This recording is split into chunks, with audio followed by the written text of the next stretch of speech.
10 ساڵ بەر لە ئێستا و بە دیاریکراوی لە 3 دوای 2016 بڕیاری پاشەکەوتی موچە درا. ئەمە لە کاتێکدایە موچە بە یاسا جێگیر کراوە و لێبڕینی موچەش هیچ بیان و پاساوێکی یاسایی نییە.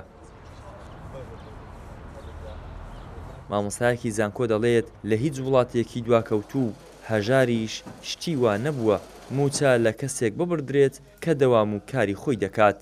بنچینەیەکی یاسایی نییە ئەو لێبڕینە لە هیچ شوێنێکیش وانە بووە، یعنی ئەگەر تەماشا بکەین هەتا وڵاتێکی کە زۆر هەژاربی نەچوە بەم شێوەیە موچەی ببڕیتن، یعنی ئەوە لەبەرەوەی مادام ئەو فەرمانبەرە یان کرێکارە کار دەکاتن کە پێی دەڵێن موچەی کار دەبێت و ئەوەی موچەکەی خۆی بدێ، مادام کار دەکاتن بەس ئەوەی لە کوردستان ڕوویدا شتێکی شازە، چوەگەر ئەتولەی دەپرسی دەرێت و حکوومەتی دەرێنا ئەم حکوومەت نیمە بەغدا حکوومەتەمە ناچاوچەوەی عێراقین.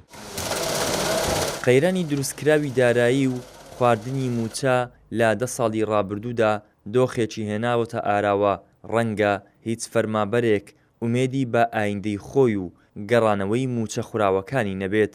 ئەوەی ئێستا کە دەیبڕن بێ سیستەمی بێ ئیداریاتی ئەو حکوومەتەی بووە، خۆشیان تەنها ئەوەندەی دەڵێن ئێمە قەرزاری و خەڵکینەوە تەواو، ڕەنگە ئەگە قسەی جددیتر بکەن دەڵێن هەرێمی کوردستان و عێراق تووشی کۆمەڵە کارەسات و شەڕی داعش شت بووە و داهاتمان کەم بووە، بۆیە بەشێک لەوانەش بەر موچە خۆری کردێ، بەڵام لە ئەسڵداوانیە ئەو پارەیە ئەگە لە بەغدابی مافی موچە خۆرە، ئەگەر هاتبیتە هەرێمی کوردستانی لەشتی تر سرف کرایە مافی موچە خۆر خورێ.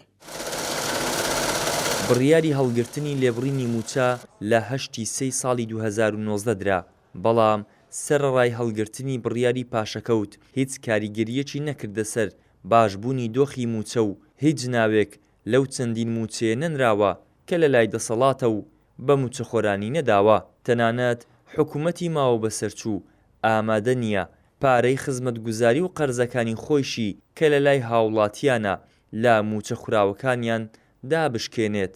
هۆکاری ئەمەش بێ متمانەی حکوومەت خۆیەتی بە ئایندەی موچە، بێ ئومێدکردنی موچەخۆرانیشە کە چیدی چاوەڕوانی موچەخورا و پاشەکەوتکراوەکان نەبن. ئیدریس محەممەد، کەناڵی ئاسمانی پەیام، هەولێر.